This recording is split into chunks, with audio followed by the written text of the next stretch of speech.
Few names in American literature and television evoke as much nostalgia as Laura Ingalls Wilder, the woman whose stories of frontier life inspired generations and became the foundation for one of the most beloved family series of all time, Little House on the Prairie. For millions, the name Laura Ingalls recalls childhood memories of simple living, family bonds, and the struggles and triumphs of pioneers in a changing America. Yet, behind the heartwarming stories and timeless lessons lies a life that was far from easy, one marked by hardship, loss, and perseverance. The truth about what happened to Laura Ingalls Wilder in her later years is as moving as it is heartbreaking. Laura Ingalls Wilder was born in 1867 in a small cabin near Pepin, Wisconsin, the same little house in the big woods she would later immortalize in her classic children's books. From a young age, Laura's life was defined by movement and survival. Her family, Pa, Ma, and her sisters, traveled across the frontier seeking better opportunities, often facing disease, harsh weather, and crop failures. Despite these challenges, Laura's stories always focused on the beauty of family and faith. Her books were filled with warmth, gratitude, and the enduring spirit of those who made America what it is today. But real life wasn't always as rosy as the stories she told.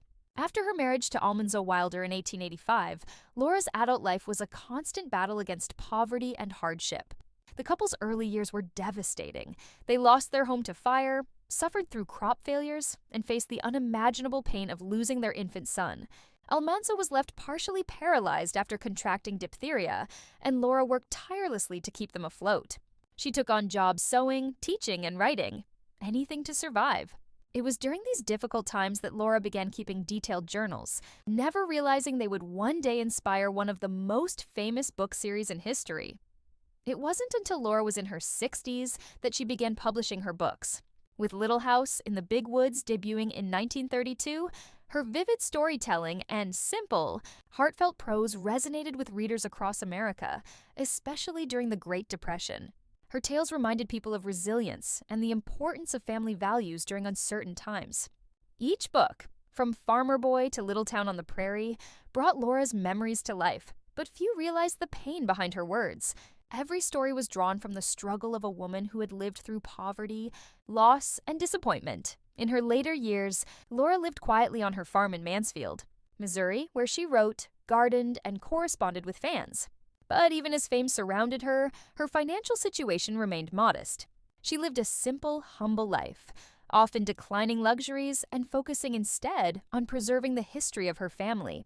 Her relationship with her daughter, Rose Wilder Lane, was complicated, a mix of admiration, tension, and creative partnership. Rose, a journalist and writer herself, helped edit and shape Laura's manuscripts, but their differing worldviews often led to emotional distance. By the time Little House on the Prairie became a beloved TV series in the 1970s, Laura had already passed away. She died in 1957 at the age of 90. She never lived to see how her books would evolve into a global phenomenon, capturing the hearts of new generations through Michael Landon's television adaptation. Fans continue to visit her home, now preserved as a museum, where her handwritten manuscripts and personal belongings remind us of her simple yet powerful legacy.